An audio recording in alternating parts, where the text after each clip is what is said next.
मराठी शब्दगंध सादर करीत आहे सत्यशोधक कॉम्रेड अण्णाभाऊ साठे यांच्या लेखणीतून साकार झालेल्या आघात या कादंबरीचा भाग चौथा. मित्र हो, चौथ्या भागाला सुरुवात करण्यापूर्वी आपण जर आपल्या मराठी शब्दगंध या यूट्यूब चॅनलला सबस्क्राईब केलेलं नसेल तर कृपया सबस्क्राईब करा, लाईक करा आणि शेअर करायला विसरू नका. चला तर ऐकूया आघात या कादंबरीचा भाग चौथा. दगडापेक्षा वीट मऊ अशी एक म्हण आहे, परंतु डोकरीच्या चाळीत ती मन डोकीवर उभी होती. तिथं सर्व नवरेरूपी दगड मेणापेक्षा मऊ झाले होते नि सर्व बायका दगडासारख्या कठीण झाल्या होत्या. त्या नवऱ्यांच्या पुढं नम्र असत, पण नवरा घराबाहेर गेला की ती सारी वस्ती आपल्या मुठीत घेऊ पाहत होत्या. अलीकडे ताकवाली, नस्मा, औरम्मा आणि त्यांचं टोळकं यांनी नवा पवित्रा घेतला होता. केवळ सुंदरच्या काळजावर दागण्या उडून त्यांचं समाधान होत नव्हतं, तर त्यांना ती आग थेट जगनच्या कानात ओतायची होती नि त्यासाठी त्या धडपडत होत्या. त्या वस्तीचे कान त्यांनी कधीच भरले होते. कित्येक माणसं सुंदरकडं संशयी दृष्टीनं पाहत होती. ती दिसली की खाकरत होती नि गुन्हेगाराकडं फौजदारानं पाहावं तद्वत सुंदरकडे पाहत होती. ताकवालीनं ताकाचं मडकं डोकीवर घेऊन ताक विकत विकत दारोदार सुंदरच्या अब्रूचा लिलाव केला होता. काही लोकांना वाटत होतं की ही बाई सुंदर नि सालस दिसत आहे, पण आतून भयंकर आहे. ही 2 नवरे घेऊन राहत आहे. पक्की निर्लज्ज आहे ती. कारण ते सर्वांनाच खरं वाटत होतं. बातमी होती डोकरीच्या चाळीतील खास सुंदरच्या शेजारणीची, मग खोटी कशी असणार असं त्यांचं मत झालं होतं. आणि त्यामुळे सुंदरला जीव नकोसा झाला होता. ती भ्रमिष्ठासारखी वागत होती, कुणाशीही बोलत नव्हती आणि स्वतःला दडवीत होती. मारणाराचा हात धरता येतो, परंतु बोलणाराचं तोंड धरता येत नाही या म्हणीची तिला पुन्हा पुन्हा आठवण होत होती. तो रविवार होता. लोकांना रजा होती. सकाळीच झकपक कापडं घालून लोक रस्त्यानं हिंडत होते. चहाच्या हॉटेलात त्यांनी गर्दी केली होती. पानाच्या पिचकाऱ्या रस्त्यांना रंगवीत होत्या. माणसं कशी झुलत होती. आज मटण करायचं असा विचार करून जगन बाहेर पडला नि मार्केटात गेला. उंच वटावर बसून हडं कुटणाऱ्याला म्हणाला, अर्धा किलो. तिथंच नस्मा उभी होती. ती जगनकडे पाहून मिस्किलपणे हसू लागली. निमजू खाटीक जगनसाठी मटण कुटू लागला. त्याला नस्मा म्हणाली, एक औरत और 2 मर्द का लफड़ा तूने कभी देखा है क्या? नहीं तो, निमजू उत्तरला. तो फिर मेरे घर आना, मैं तुझे दिखाऊंगी. जगन ऐकतच राहिला आणि मटण घेऊन चालू लागला आणि मिरची, कोथिंबीर घ्यायला थांबला. तिथं औरम्मा आली नि गंभीर चेहरा करून भाजीवालीला म्हणाली, अयो अयो, बडा पाप झाला. एक औरत के 2 मर्द कैसा जी राशन मिलेगा, हे पाप है. ती औरंगाची बडबड ऐकून जगन पुन्हा चमकला आणि एक बाई आणि दोन नवरे याचा विचार करीत घरी गेला. तेव्हा सुंदर मुळू मुळू रडू लागली. ती आगतिक होऊन म्हणाली, आता चला लवकर, आपण ही चाळ नव्हे ही वस्तीच सोडून जाऊया. का? तुमच्या कानावर काही आलं नाही का? नाही. काय ते? दोन नवरे आणि एक बायको. जगन गंभीर झाला. नस्मा आणि औरंबा यांच्या शब्दांची त्याला आठवण झाली. त्यांची ती बडबड आम्हालाच उद्देशून होती हे आता त्याला कळून आलं आणि तो म्हणाला, तू जेवण कर, नंतर पाहू. मग सुंदर काहीच बोलली नाही. ती स्वयंपाकाला लागली. दुपारी स्वयंपाक झाला. मग जगन, मंगल आणि सुंदर यांची जेवणं झाली. जेवण होताच मंगल श्यामच्या खोलीत जाऊन पडला. आज सकाळपासून श्यामचा पत्ता नव्हता. डोकरीची चाळ उदासपणे उभी होती, कारण आज सर्व पुरुष मंडळीला रजा होती. तेव्हा प्रत्येक घरचा पुरुष घरीच होता. त्यामुळे उपद्व्यायी बायांनी रंग बदलला होता. प्रत्येक बाई सीता सावित्रीसारखी वागत होती. पती राजांशी बोलताना तोंड भरून बोलत होती. जणू काही आपला नवरा आजच लढाईवरून आला आहे असं ती भासवत होती. चाळीत हू का चू होत नव्हतं. जर एखादी बाई बाहेर पडली तर ती खाली पाहून चालत होती. तिची नजर पायाच्या अंगठ्यावरच बसून चालत होती. आज दुपारचा अड्डा, युद्ध मंडळाची बैठक, उचापती, कुरापती यापैकी काहीही नव्हतं. फक्त सकाळी निमजू जवळ बोलून नस्मा घसरली होती नि भाजीवाली जवळ बोलून औरंगानं आपलं आजचं काम केलं होतं. नि तेही फक्त जगनला कळावं म्हणून त्या दोघी बोलत होत्या. बाकी सर्व सामसूम होती. मावळतीकडे सूर्य मंद गतीने उतरत होता, तशी ऊनही उतरत होती. वातावरणातील धग मंदावली होती नि मंद वारा इकडून तिकडे पळत होता. जगनने कपडे घातले. थोडं भटकून यावं म्हणून तो घराबाहेर पडला आणि पुन्हा सुंदरचं काळीज धडधडू लागलं. तिच्या काकणासारख्या मनानं शब्दांची दहशत घेतली होती. साकी नाक्यावर श्यामनं पेंटिंगचं काम घेतलं होतं. ते आज त्यानं संपवलं होतं नि तो परत फिरला होता. आज त्यानं 30 रुपयाचं काम केलं होतं. तो नारायण नगरला येताच त्याला सख्याची आठवण झाली आणि त्यानं पायाखालचा आग्रा रोड सोडून दिला आणि तो झोपडपट्टीत शिरला. आज त्यानं जांभळी पॅन्ट आणि त्याच रंगाचा बुशकोट घातला होता.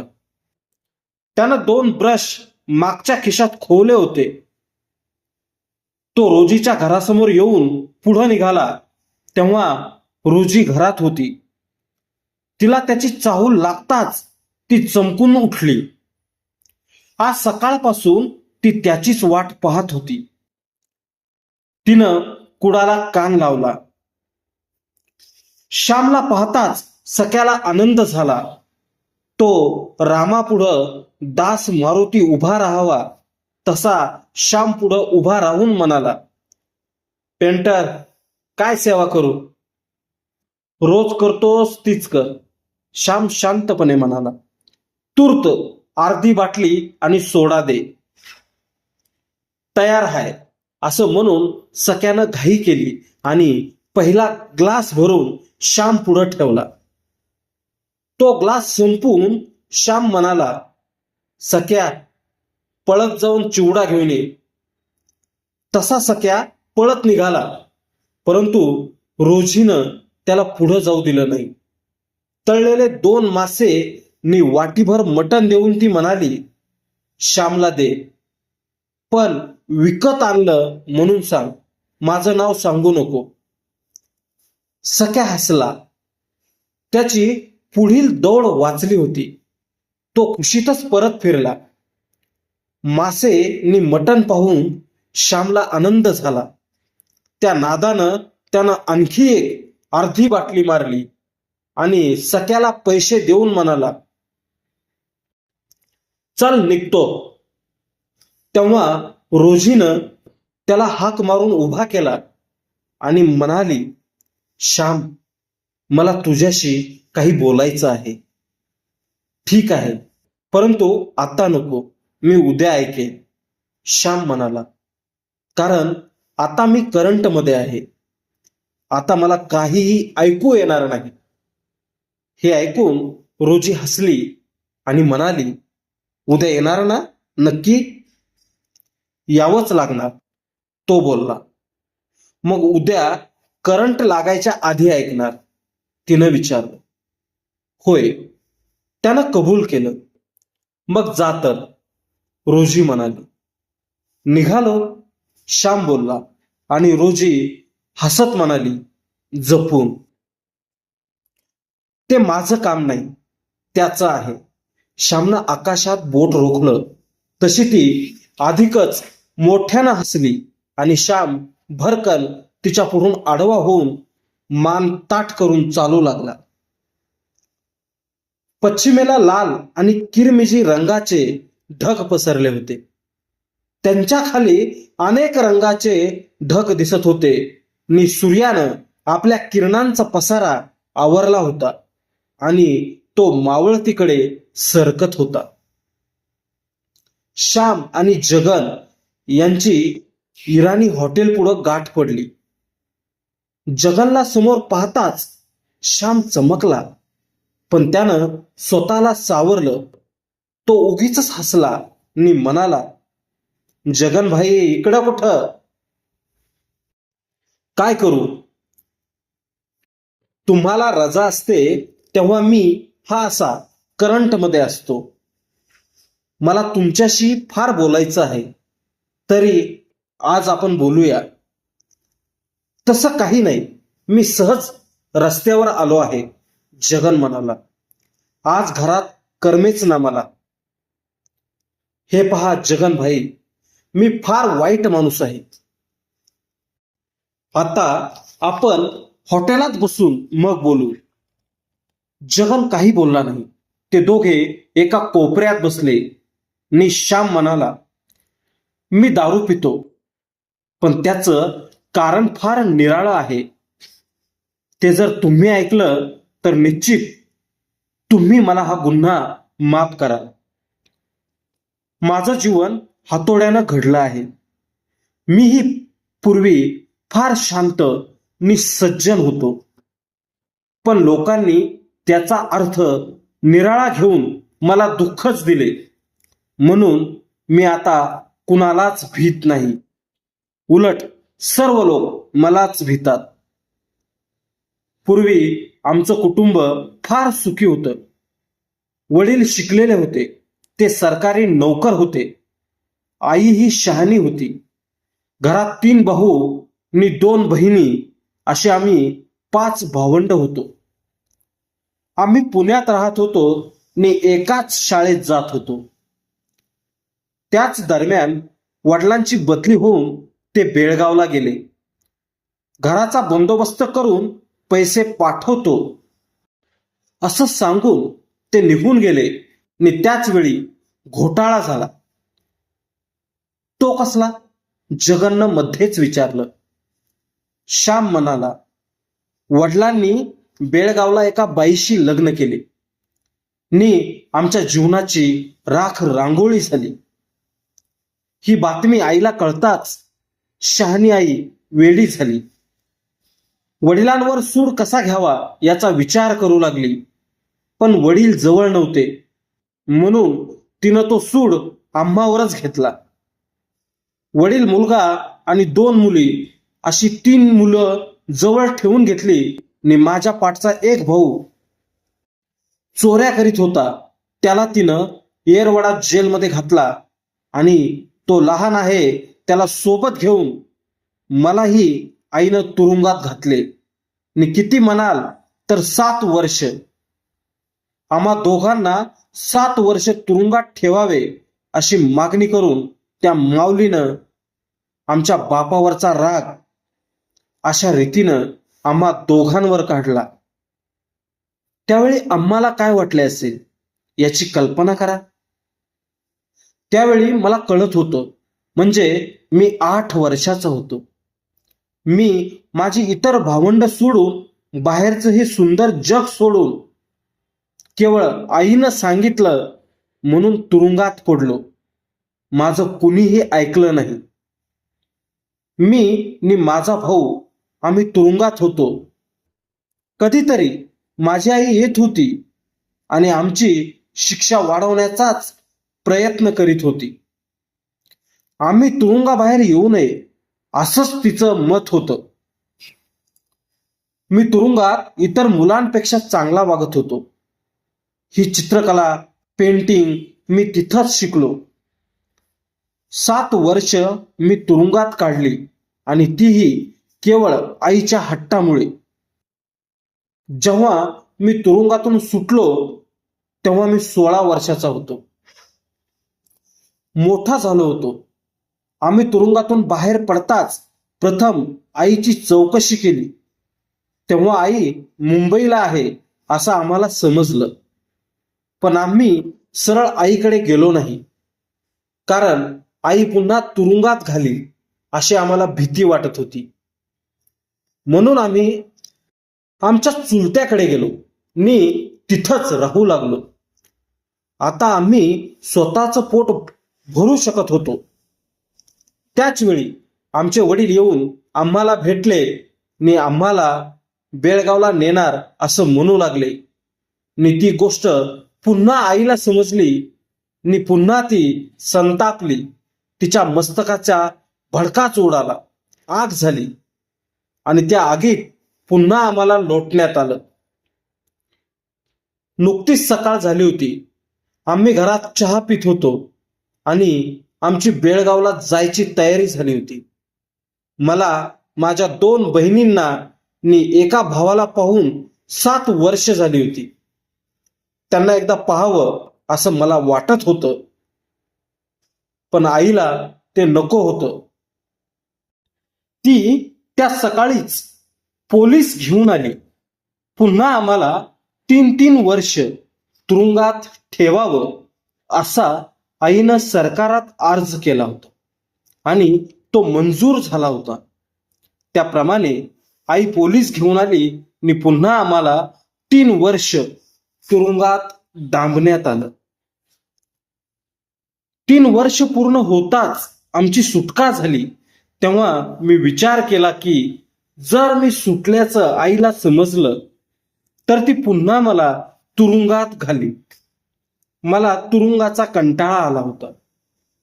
मी पुणे स्टेशनवर येताच मुंबईला पळ काढला आणि माझा भाऊ कुठंतरी हमाली करू लागला. तो मुळीच सुधारला नाही. ज्याला सोबत म्हणून आईनं मला 10 वर्ष तुरुंगात घातलं, तो अखेर हमाल झाला. मी या घाटकोपरमध्ये आले आणि कसं तरी पोट भरू लागलो. चित्रकलेनं मला हात दिला. पेंटर म्हणून लोक मला ओळखू लागले आणि थोड्या दिवसात मला समजले की माझी ती आई याच गावात असून एका दवाखान्यात नोकरी करत आहे. पण यावेळी मी भ्यालो नाही.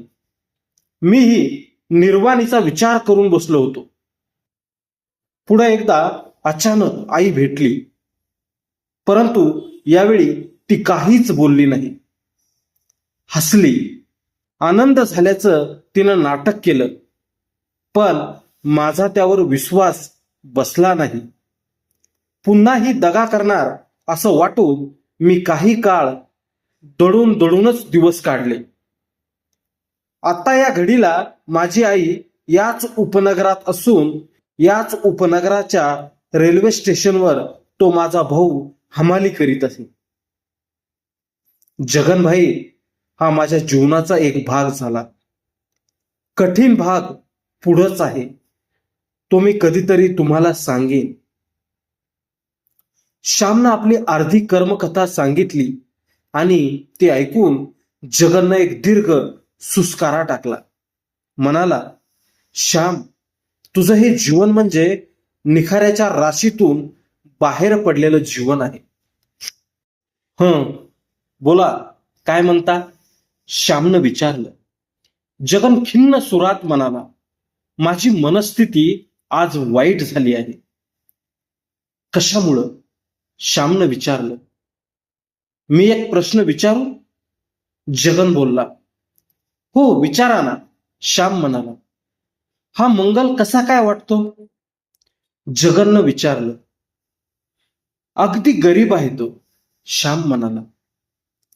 आजपासून म्हणण्यापेक्षा काही दिवसांपासून आपल्या चाळीत सुंदरची भयंकर बदनामी चालली आहे. याला काय करू? जगन म्हणाला. आता मी इथं राहू शकत नाही. परंतु प्रकार काय आहे? श्याम सरळ बसला.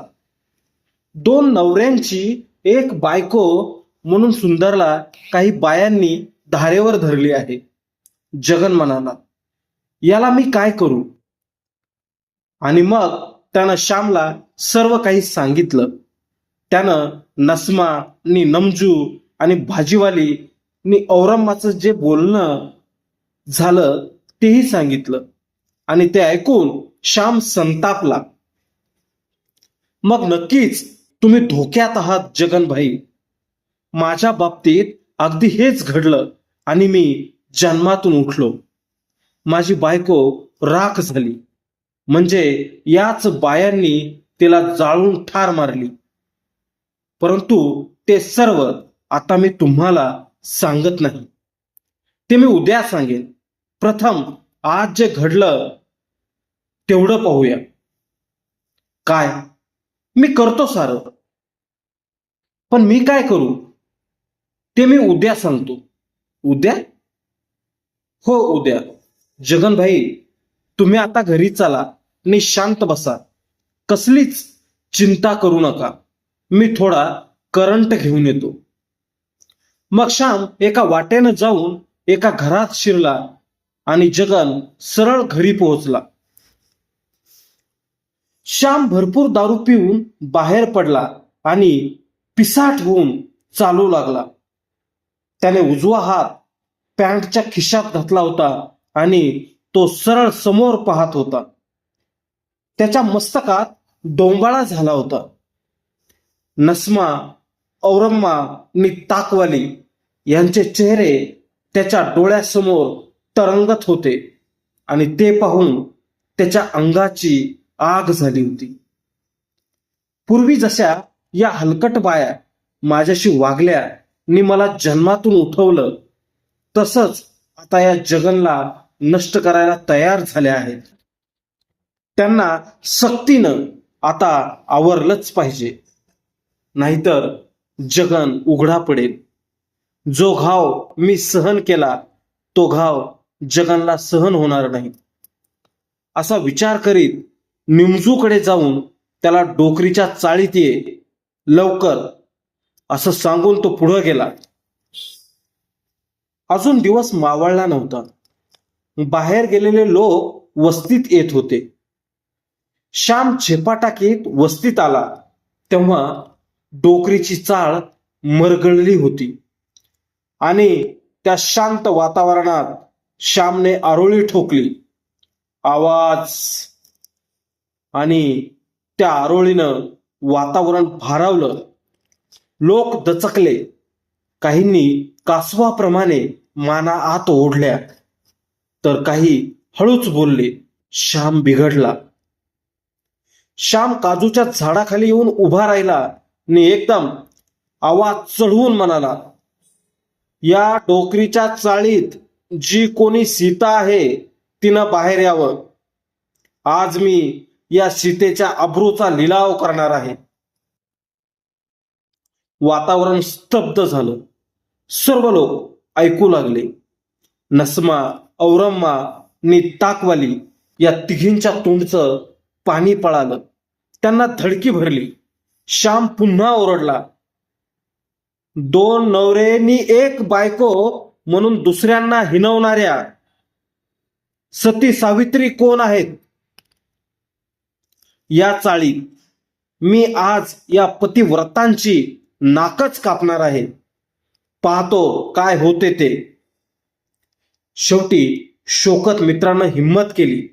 तो बाहेर येऊन म्हणाला, श्याम, क्या बात है? ते तुझ्या बीबीला नसमाला विचार.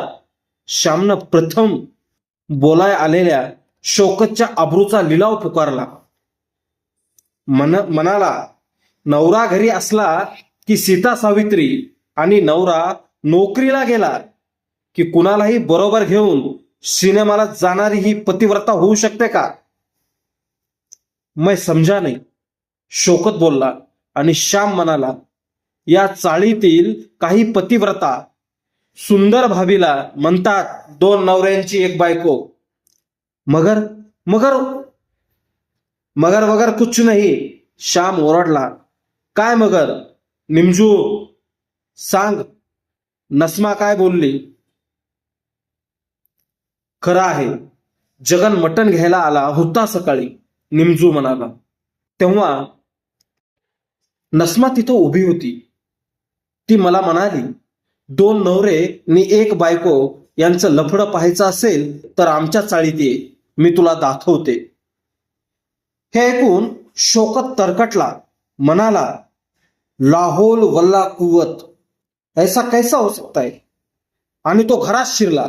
त्यानं धुनी बडवायला घेतात तो बडवणा घेतला आणि सपाट्यानं नसमाला पुढं ओढली आणि ओल्या कापडाचा पिळा बडवावा तसा तो तिला बडवू लागला. शोकतच्या घरात बोंब उसळली आणि पुन्हा श्याम म्हणाला, कुठं आहे ती औरम्मा? बाहेर ये. तसा तिचा नवरा बाहेर आला. म्हणाला, मला सांग श्याम, काय झालं? तुझी ती पतिव्रता सकाळी काय बोलली ते या भाजीवाल्याला विचार. श्यामनं ते भाजीवाली पुढं केली आणि रमैया औरंगावर तुटून पडला. त्यानं चूल फुंकायची लोखंडी नळी घेतली आणि पायाच्या नखापासून ते डोकीपर्यंत एकसारखा तो तिला चेपू लागला. मग पाळी आली ताकवालीची. ती भ्याली होती. आपलं नाव जाहीर होऊ नये म्हणून ती देवाचे नाव घेत होती. परंतु तिला देवाने साथ दिली नाही. श्यामनं आरोळी दिली, ताकवाली, ही ताकवाली ताकाबरोबर कशाची विक्री करते मला माहीत आहे. हे ऐकून तिचा नवरा दारात आला. म्हणाला, श्याम, मला कळू दे. ते या चंद्रा माळणीला विचार. श्यामनं चंद्रा माळणीकडे बोट दाखवलं आणि चंद्रानं सर्व काही सांगताच तो घरात गेला आणि ताकवालीला पुढं घेऊन एका हातात चटणी वाटायचा वरवंटा घेतला आणि मग तो भयंकर वरवंटा त्या ताकवालीच्या देहावरून फिरू लागला. 3 घरात एकाच वेळी हाहाकार उसळला. डोकरीची चाळ दणाणली. सर्वत्र रडारड ऐकू येऊ लागली. त्या तिघी किंचाळत होत्या आणि ते 3 नवरे त्यांना मारित होते. अगदी डोळे झाकून मारित होते. यापूर्वी त्यांनी आपल्या त्या बिलंदर बायकांना पुष्कळ वेळा मार दिला होता. परंतु आजचा मार हा काही न्याराच होता. तो खरपूस होता आणि भरीव होता.